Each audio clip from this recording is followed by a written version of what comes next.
Hello everyone, कैसे हो आप सब। आई होप सभी अच्छे होंगे और आपका रिवीजन भी अच्छी तरह चल रहा होगा। तो देखिए, लास्ट वीडियो में हम यहाँ पर जो हमारे KVS DSSS SHR या और भी कोई टीचिंग एग्जाम है जो हमारे जिसमें CDP पोर्शन आता है उसकी हम मॉक टेस्ट रिवीजन कर रहे हैं। तो ये मेरा KVS का प्रीवियस मॉक है। तो देखिए, जो हमारे क्वेश्चन आए हुए थे, तो चलो अब हम स्टार्ट करते हैं क्वेश्चन नंबर 1 से। तो हमारा क्वेश्चन नंबर 1 क्या दिया हुआ है, बच्चों का निःशुल्क और अनिवार्य शिक्षा का अधिकार अधिनियम 2009 यह निर्धारित करता है कि शिक्षा होनी चाहिए, कैसी होनी चाहिए, सह शैक्षिक विषयों तक सीमित होनी चाहिए, लगातार परीक्षण द्वारा सावधानी पूर्वक निगरानी करके एक बच्चे के अनुकूल तरीके से गतिविधियों के माध्यम से या अतिरिक्त कोचिंग द्वारा समर्थित। तो कैसी होनी चाहिए हमारी, बताओ सभी।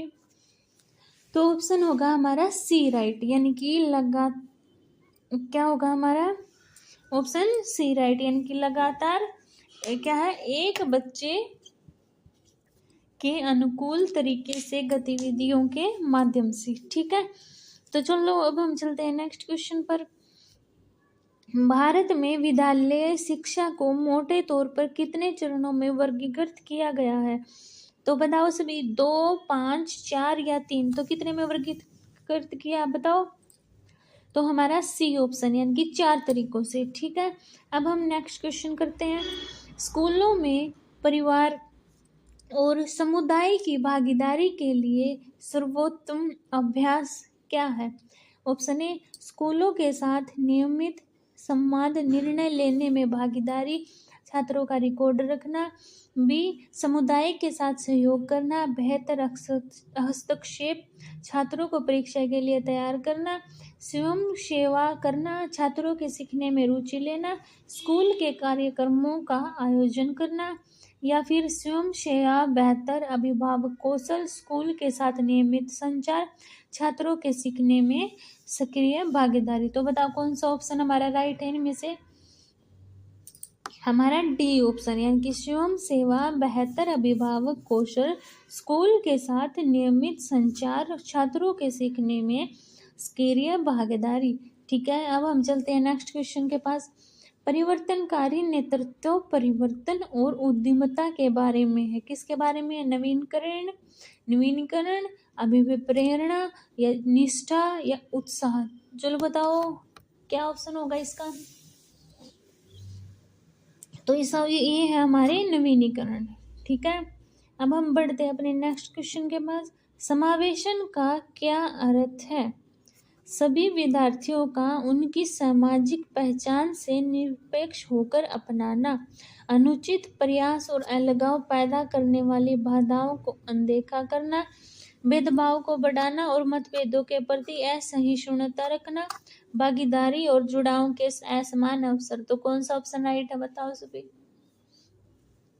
हमारा ए ऑप्शन, यानी कि सभी विद्यार्थियों का उनकी सामाजिक पहचान से निरपेक्ष होकर पढ़ाना, यानी कि सामाजिक पहचान की कोई कहाँ से आता है कहाँ से नहीं आता, उनको अलग रख के वो सभी विद्यार्थियों को अपनाना। ठीक है, अब देखिए नेक्स्ट क्वेश्चन। उच्च विद्यालय के छात्रों के बीच लिंग के प्रति स्वस्थ दृष्टिकोण को बढ़ावा देने के लिए सबसे अनुकूल कक्षा संगठन संभवत है। ऑप्शन ए, शैक्षणिक विषयों में सह शिक्षा कक्षाएं, गृह कक्ष, कार्यक्रम में रहने वाले उत्तरदायी परिवार के विषय पर बल देने के साथ सह शिक्षा कक्षाएं, उच्च विद्यालयों में लड़के और लड़कियों के लिए अलग अलग कक्षाएं, पाप के विषय पर धार्मिक निषेध। तो बताओ सबसे अनुकूल कक्षा संगठन क्या है हमारा। शैक्षणिक विषयों में सह शिक्षा कक्षा, यानी कि ये ऑप्शन राइट। अब नेक्स्ट क्वेश्चन हमारा, अधिगम की अक्षमता के कारण है। ऑप्शन ए, आनुवंशिक कारक, ऑप्शन बी, जैविक और पर्यावरणीय कारक, और ऑप्शन सी ए और बी दोनों, ऑप्शन डी उपरोक्त में से कोई नहीं। तो बताओ कौन सा ऑप्शन राइट हमारा। ऑप्शन सी, यानी कि आनुवंशिक कारक भी होगा और जैविक और पर्यावरण कारक भी होगा। ठीक है, अब चलते हैं नेक्स्ट क्वेश्चन की तरफ। सह पाठ्यचर्या गतिविधियों में कोड छोड़कर दी गई सभी गतिविधियां शामिल है। वाद विवाद, शिक्षण, प्रदर्शनी या नृत्य। तो बताओ सभी। तो इसका ऑप्शन होगा हमारा शिक्षण।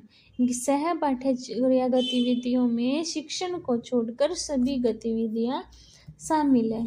ठीक है, अब हम चलते हैं अपने नेक्स्ट क्वेश्चन के पास। सतत और व्यापक मूल्यांकन का उद्देश्य है केवल छात्र के ज्ञान का मूल्यांकन करना, ऑप्शन बी केवल बालक की तर्क शक्ति का मूल्यांकन करना, ऑप्शन सी केवल बालक की समझ का मूल्यांकन करना, ऑप्शन डी विकास के सभी पक्षों का मूल्यांकन करना। तो देखिए, जब हमारे पेडागोजी में सीडीपी में केवल का ऑप्शन आता है वो तो हमारा ऑटोमेटिकली कैंसिल हो जाता है। तो इसमें क्या है, 1 2 3 में तो केवल दिया हुआ है तो ये तीनों कैंसिल हो गए। तो क्या ऑप्शन हुआ हमारा, डी ऑप्शन, यानी कि विकास के सभी पक्षों का मूल्यांकन करना। ठीक है, अब चलते हैं नेक्स्ट क्वेश्चन के पास। वाइगोत्स्की ने विचार डैश डैश और डैश पर केंद्रित है। तो बताओ किस पर केंद्रित है। भाषा, बुद्धि और पर्यावरण, भाषा, संस्कृति और ज्ञान, भाषा, स्कीमा और ज्ञान, उपरोक्त सभी। तो बताओ, हमारा होगा बी ऑप्शन, यानी कि भाषा, संस्कृति और ज्ञान पर आधारित है। ठीक है, अब हम चलते हैं अपने नेक्स्ट क्वेश्चन के पास।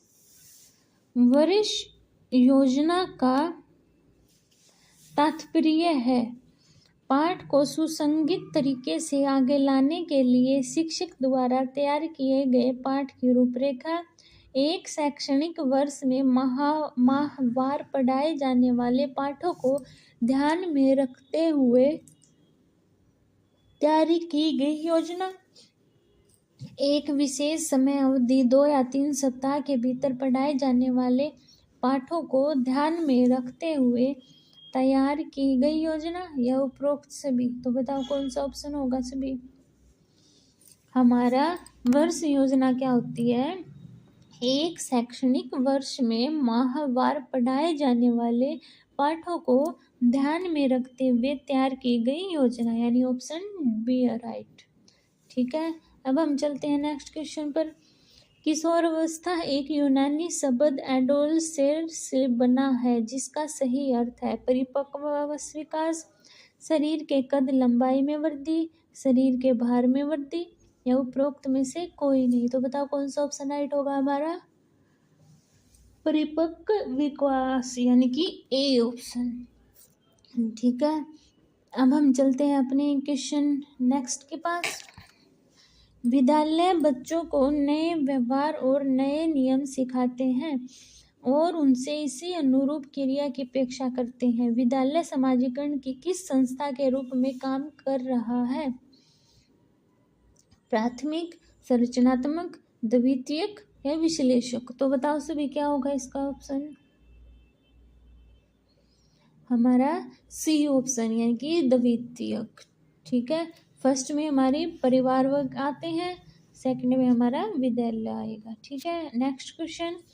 निम्नलिखित में से कौन सा मानसिक विकास का पहलू है, ऑप्शन ए संवेग, ऑप्शन बी बुद्धि, ऑप्शन सी भाषा, ऑप्शन डी उपरोक्त सभी। तो बताओ कौन सा होगा। तो हमारा ऑप्शन डी, यानी कि संवेग भी होगा, बुद्धि भी हो गई और भाषा भी होगी। ठीक है, अब चलते हैं हम अपने नेक्स्ट क्वेश्चन के पास। निम्नलिखित में से कौन सी पूर्व बाल्यावस्था की विशेषता नहीं है, विकास अस्थिर होता है, चिंतन कुछ हद तक अहम केंद्रित होता है, मूल शारीरिक संरचनाएं और अंग बनते हैं, संज्ञानात्मक अपरिपक्वता कुछ अतार्किक विचारों की ओर ले जाती है। तो बताओ कौन सी है जो विशेषता पूर्व बाल्यावस्था की नहीं है। तो हमारा सी ऑप्शन, कि मूल शारीरिक संरचनाएं और अंग बनते हैं। ठीक है, अब हम चलते हैं अपने नेक्स्ट क्वेश्चन के पास। निम्नलिखित में से कौन सी राष्ट्रीय नीतियां समावेशी शिक्षा से संबंधित हैं, बच्चों के लिए राष्ट्रीय कार्य योजना 2016, भारतीय पुनर्वास परिषद अधिनियम 1992, राष्ट्रीय न्यास अधिनियम 1999 या उपरोक्त सभी। तो बताओ कौन सा ऑप्शन राइट होगा हमारा डी ऑप्शन, यानी कि बच्चों के लिए राष्ट्रीय कार्य योजना भी होगी, भारतीय पुनर्वास परिषद अधिनियम भी होगा और राष्ट्रीय न्यास अधिनियम भी होगा। ठीक है, अब हम चलते हैं अपने नेक्स्ट क्वेश्चन के पास। हमें स्कूल में खाद्य सुरक्षा कैसे निश्चित कर सकते हैं? खाद्य पदार्थों को कीड़ों, करतंकों और अन्य जानवरों से बचाकर। अच्छा, ये वैसे बात तो सही है। स्वास्थ्य समस्याओं के इलाज और उन्हें रोकने में मदद द्वारा। अच्छा, सुरक्षित स्थान पर भोजन के भंडारण द्वारा, प्रमुख पर्यटन स्थलों से दूर स्कूल के निर्माण द्वारा। तो बताओ सभी। तो देखो ऑप्शन ए, हमें बचाने की जरूरत नहीं है, हम क्या करेंगे उसको सुरक्षित स्थान पर भोजन के भंडारण द्वारा, यानी सी ऑप्शन हमारा इनसे एक्यूरेट है ना, यानी कि हम जो भोजन का भंडारण है उसको सुरक्षित स्थान पर रखेंगे, है ना, तो कीड़े हमारे लगेंगे ही नहीं। अब हम चलते हैं अपने नेक्स्ट क्वेश्चन के पास। शिक्षा सहयोग को बढ़ावा देने के लिए अवसर बनाना के लिए आवश्यक है। शिक्षक के ज्ञान, शिक्षक की वृद्धि, पेशे में चुनौतियों का सामना करने, शिक्षक के व्यावसायिक विकास। तो बताओ सभी कौन सा ऑप्शन राइट होगा हमारा? ऑप्शन डी, शिक्षक के व्यावसायिक विकास। ठीक है, अब हम चलते हैं अपने नेक्स्ट क्वेश्चन के पास। नेतृत्व का सिद्धांत सहयोग, नैतिक और उच्च मानवीय मूल्यों पर बल देता है। ऑप्शन ए परिवर्तनकारी, ऑप्शन बी लेन देन संबंधी, ऑप्शन सी महापुरुष, ऑप्शन डी विशेषता। तो बताओ सभी।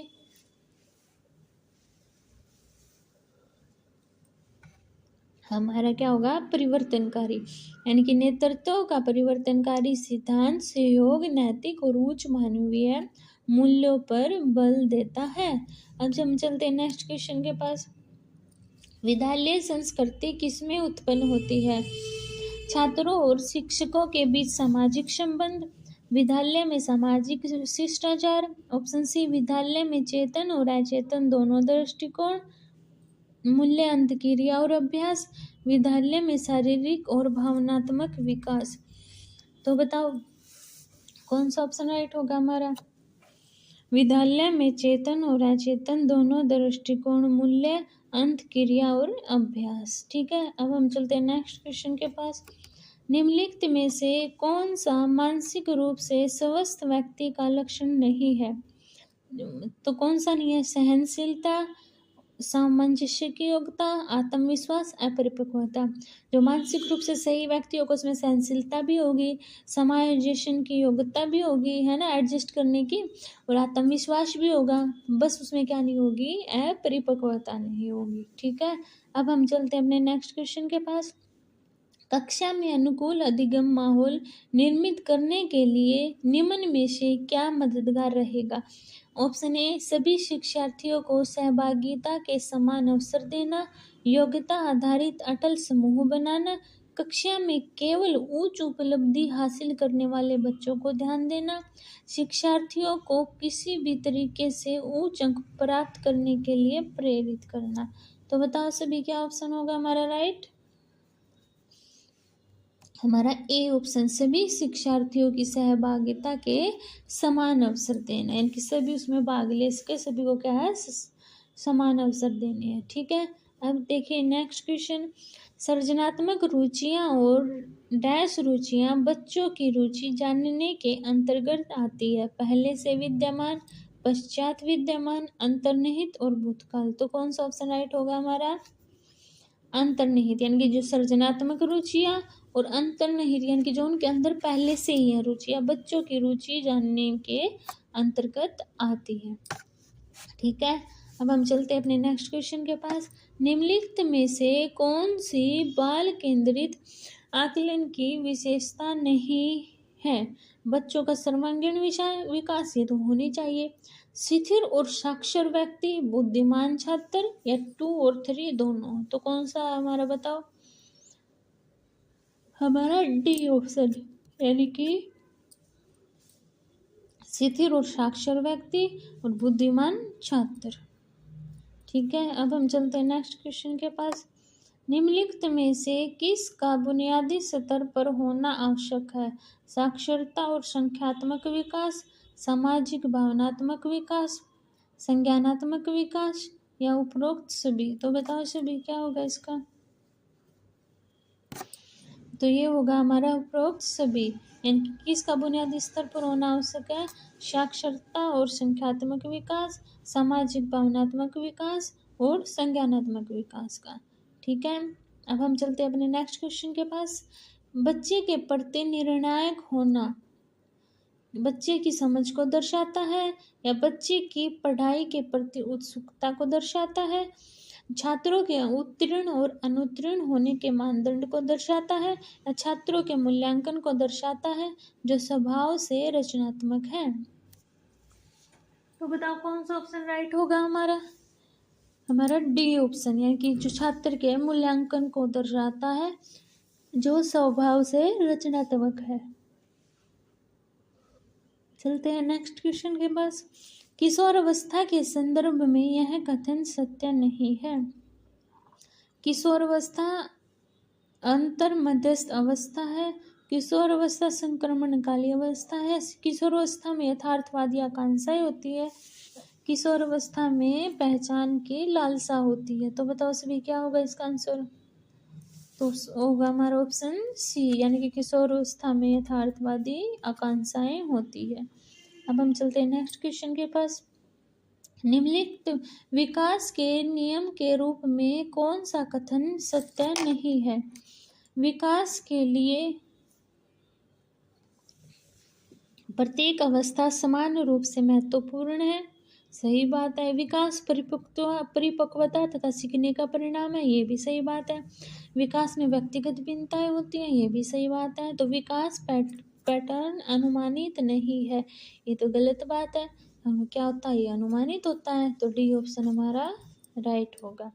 अभी नेक्स्ट क्वेश्चन। जब कुछ लोग एक साथ रहते हैं और एक साथ रहकर एक दूसरे को प्रभावित करते हैं तो किस प्रकार का समूह बनता है?